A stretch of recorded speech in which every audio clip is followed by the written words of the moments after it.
So hey guys, welcome back. Thanks for stopping back for a second time to the blog. Your first question is probably, why in the world are you outside in Minnesota when the posted temperature without the wind chill this morning was minus 21 in my truck? Reason being, it's kind of a precursor. I've got some upcoming vlogs dealing with shooting in the outdoors. I've been in the tree stand and out on some ice fishing shoots recently, and I want to go through some of the things that I do to take as precautions and things that make shooting in those conditions a little easier. But everybody's been recapping their 2017 and a lot of the Instagram best 9 I've been looking at. I didn't do one, but it did get me thinking a lot about this past year and how lucky and blessed I've been to travel all over and shoot for great clients and couples and families and people, and just try to tell stories from all over the world and the adventures that I've been doing. And I've been trying to narrow down and see if there was one photo that had the most meaning for me. And I love when photos tell stories, and I think that's the thing that has allowed me to be successful. And as I've gone through the couple 100,000 photos from this year,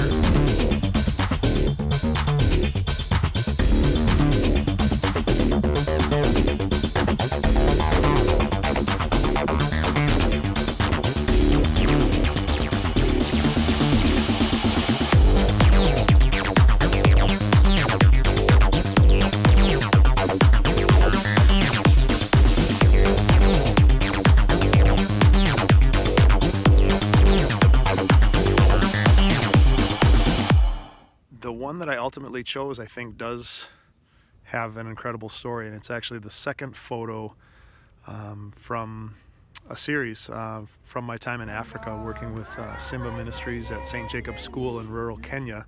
It was it doesn't look like much. It doesn't look like much more than a snapshot, and it really isn't. There's nothing crazy special about the technique or the lighting or anything, but the story behind it is the amazing part.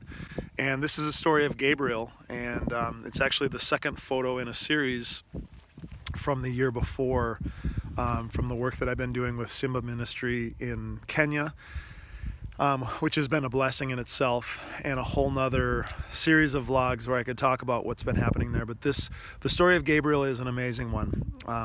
A year ago in May, I, along with some friends, we kind of stumbled upon Gabriel living basically from hut to hut with friends, with family members, with people, living in a hut with 20-some people, didn't have a home. And a friend of ours asked the village chief, what can we do to get this kid into school?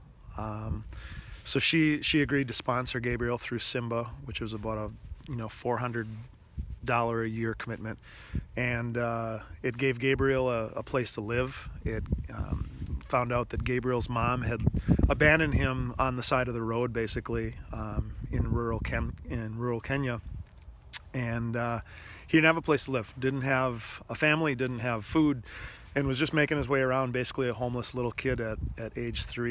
And I was able to meet up with and hang out with a little bit with Gabriel and his friends at school, and that's the story of this picture. That this is 1 year, and how a year of sponsorship in this program at this school was able to change a life.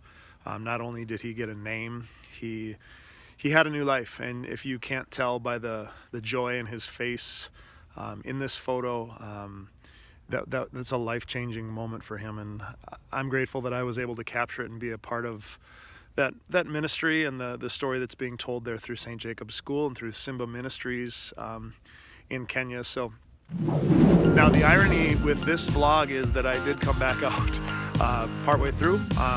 Camera died, and I had to go back in and warm things up, and we'll talk more about that later. But shooting in the cold can definitely take its toll on batteries especially.